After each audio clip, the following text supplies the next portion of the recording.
सह्याद्रीच्या डोंगर रांगांमधून जाणारा मुंबई पुणे रेल्वे मार्ग हा देशातील सर्वाधिक वर्दळीचा आणि महत्त्वाचा रेल्वे मार्ग मानला जातो। दररोज लाखो प्रवासी आणि मोठ्या प्रमाणात माल वाहतूक या घाटातून होते।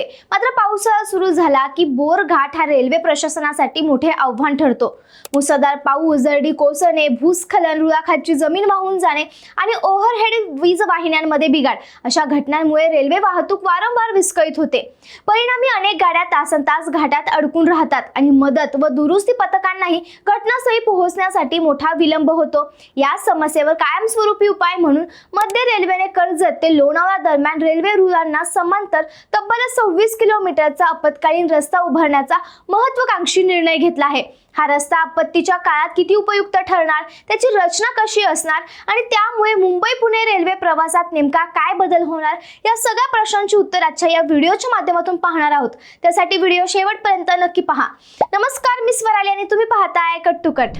मुंबई आणि पुणे ही महाराष्ट्रातील दोन अत्यंत महत्त्वाची शहरे आहेत। या दोन्ही महानगरांना जोडणारा बोर घाट म्हणजे कर्जत ते लोणावळा दरम्यानचा रेल्वे विभाग प्रवाशांच्या वाहतुकीसाठी आणि माल वाहतुकीसाठी अत्यंत महत्त्वाचा मानला जातो। परंतु सह्याद्रीच्या या कठीण डोंगराळ भागात दरवर्षी पावसाळ्यात रेल्वे प्रशासनाला आणि प्रवाशांना मोठ्या संकटांचा सामना करावा लागतो।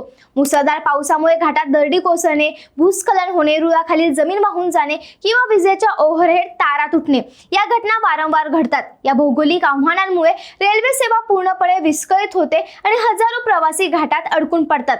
सर्वात मोठी अडचण म्हणजे घाटात पोहोचण्यासाठी केवळ रेल्वे मार्गच उपलब्ध असल्याने तांत्रिक पथके किंवा आपत्कालीन मदत साहित्य वेळेत पोहोचणे व रेल्वेसाठी नेहमीच मोठे आव्हान ठरले आहे। या समस्येवर कायमस्वरूपी मात करण्यासाठी मध्य रेल्वेने आता 26 किलोमीटरचा आपत्कालीन रस्ता उभारण्याचा मोठा निर्णय घेतला आहे। हा आपत्कालीन रस्ता प्रकल्प नक्की कसा असणार आहे आणि त्याचं स्वरूप काय असेल ते सविस्तरपणे समजून घेऊया। तर मध्य रेल्वेचा हा महत्त्वाकांक्षी प्रकल्प कर्जत ते लोणावळा या अत्यंत आव्हानात्मक घाट विभागात उभारला जाणार आहे। हा रस्ता रेल्वे रुळांना अगदी समांतर असा एकूण 26 किलोमीटर लांबीचा असेल। या रस्त्याची रुंदी एवढी ठेवण्यात येणार आहे की एकाच वेळी 2 वाहने म्हणजे 2 वे ट्रॅफिक सहज ये-जा करू शकतील।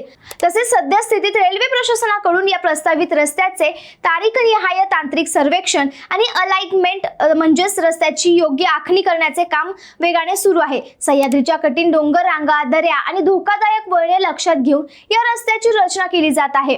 अलाइनमेंट पूर्ण झाल्यानंतर मंजुरी प्रक्रिया पार पडेल आणि त्यानंतर प्रत्यक्ष बांधकामाला सुरुवात होईल। घाटातील आव्हानात्मक परिस्थिती पाहता या प्रकल्पासाठी विशेष अभियांत्रिकी तंत्रज्ञान आणि मोठा निधी वापरला जाणार आहे। या आपत्कालीन रस्त्याची मुख्य वैशिष्ट्ये आणि रचना यावर जरा नजर टाकूया। या प्रकल्पाचा मुख्य हेतू आपत्कालीन परिस्थितीत घटनास्थळापर्यंत थेट रस्ते संपर्क म्हणजेच डायरेक्ट रोड कनेक्टिव्हिटी निर्माण करणे हा आहे। रेल्वे ट्रॅक निकामी झाल्यास, दरड कोसळल्यास किंवा ओव्हरहेड विजेच्या तारा तुटल्यास रेल्वेचे तांत्रिक पथक आणि अवजड दुरुस्ती यंत्रसामग्री या रस्त्यावरून तात्काळ घटनास्थळी पोहोचू शकेल। यामुळे दुरुस्तीच्या कामाला गती मिळेल आणि ट्रॅक लवकरात लवकर पूर्ववत होण्यास मदत होणार आहे। आता पाहूया या आपत्कालीन रस्त्यामुळे बोर घाटात प्रवास करणाऱ्या लाखो प्रवाशांना काय फायदा होणार आहे। भविष्यात मुसळधार पाऊस, भूस्खलन किंवा तांत्रिक बिघाडामुळे घाटात गाड्या अडकल्यास बस, रुग्णवाहिका, अग्निशमन दल तसेच राष्ट्रीय आपत्ती प्रतिसाद दलाची म्हणजेच NDRF मदत पथके थेट रेल्वे रुळापर्यंत पोहोचू शकतील। घाटात गाड्या तासनतास थांबून राहिल्यास अडकलेल्या प्रवाशांपर्यंत पिण्याचे पाणी, अन्न, औषधं तसेच प्रथमोपचार साहित्य अत्यंत वेळेत पोहोचवणे शक्य होईल। सर्वात महत्त्वाचे म्हणजे गंभीर परिस्थितीत प्रवाशांना सुरक्षित गाड्यांमधून बाहेर काढून बस किंवा इतर पर्यायी वाहनांच्या सहाय्याने त्यांच्या इच्छित स्थळापर्यंत पोहोचवता येईल। या रस्त्यामुळे दुरुस्ती यंत्रसामग्री तातडीने पोहोचणार असल्याने गाड्यांचा तासनतास होणारा खोळंबा टळेल। हा ऐतिहासिक निर्णय का घेण्यात आला याची पार्श्वभूमी समजून घेणे देखील तितकेच महत्त्वाचे आहे। चालू वर्षाच्या जुलै महिन्याच्या सुरुवातीला राज्यात पावसाने जोरदार हजेरी लावली। 6 जुलै रोजी बोर घाटात अतिवृष्टीमुळे भीषण भूस्खलन झालं आणि 3ही रेल्वे मार्गिकांवर वाहतूक पूर्णपणे ठप्प झाली। डोंगराचा भाग खचल्यामुळे रुळांना आधार देणारी जमीन वाहून गेली होती। घाटात पोहोचायला रस्ताच नसल्याने दुरुस्तीचे साहित्य पोहोचवणे अत्यंत कठीण झाले होते। तरीही मध्य रेल्वेच्या इंजिनियर्सनी आणि कर्मचाऱ्यांनी अत्यंत प्रतिकूल परिस्थितीत काम करत पहिली मार्गिका अवघ्या 48 तासात सुरू केली। तर 15 जुलै रोजी दुसरी मार्गिका वाहतुकीसाठी खुली केली। या कठीण अनुभवातून धडा घेऊनच रेल्वे प्रशासनाने या समांतर रस्त्याची निर्मिती करण्याचा क्रांतिकारी निर्णय घेतला।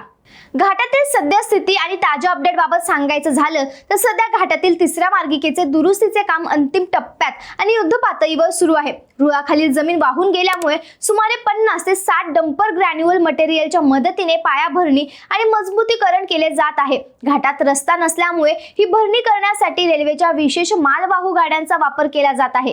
रेल्वे अधिकाऱ्यांच्या माहितीनुसार हे काम अंतिम टप्प्यात असून येत्या 30 जुलैपर्यंत ही तिसरी मार्गिका देखील रेल्वे वाहतुकीसाठी पूर्ण क्षमतेने खुली होण्याची शक्यता आहे.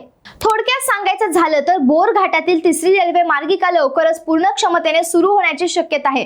मात्र त्याहूनही महत्त्वाचं म्हणजे मध्य रेल्वेचा हा 26 किलोमीटरचा आपत्कालीन रस्ता भविष्यातील मुंबई पुणे रेल्वे प्रवासासाठी मोठा गेम चेंजर ठरू शकतो. दरडी कोसळणे, भूस्खलन किंवा इतर नैसर्गिक आपत्तीच्या वेळी मदत कार्य, दुरुस्ती व प्रवाशांची सुरक्षित सुटका अधिक वेगाने करता येणार आहे. त्यामुळे रेल्वे वाहतुकीतील अडथळे कमी होतील आणि लाखो प्रवाशांचा प्रवास अधिक सुरक्षित व विश्वासार्ह बनेल.